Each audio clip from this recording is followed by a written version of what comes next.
Magandang araw sa inyo. Pag-uusapan naman natin ay tungkol sa makating balakubak sa ating anit at buhok.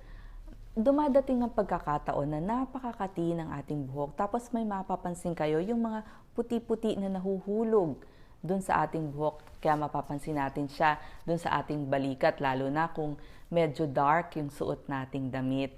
Napakakati nito. Merong solusyon para dyan. Una po, pag pumunta tayo sa ating grocery, merong mga anti-dandruff shampoo kayong makikita. Basahin nyo lang po na anti-dandruff ito. Gagamitin nyo ito sa inyong pagsha-shampoo. Basain mabuti ang buhok bago ilagay ang shampoo at panatilihin itong anti-dandruff shampoo ng mga 3 hanggang 5 minuto bago ninyo banlawan.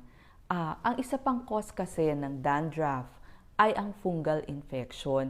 Meron din pong shampoo para dyan. Nabibili naman ito sa butika. Ang generic name po nito ay Keto-cona-zole. Ito po ay ganun din ang paggamit. Babasain muna ang buhok, ilalagay itong shampoo sa loob ng sachet at panatilihin sa buhok 3 to 5 minutes bago banlawan. Gagawin nyo ito 2 hanggang 3 beses sa loob ng 1 linggo.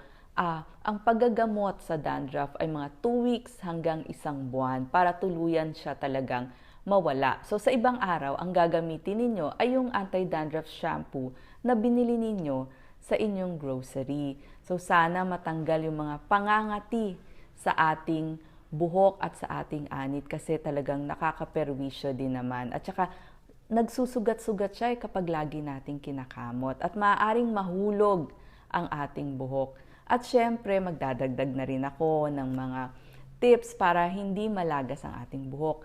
Maging banayad o gentle sa paghawak ng ating buhok.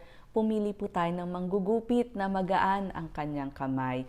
Sa pagbe-braid naman po o pagtirintas ng ating buhok, huwag masyadong masikip at iwasan ang madalas na pagdaday dahil marami po itong chemical. So sana po maging maganda ang ating buhok. Salamat po.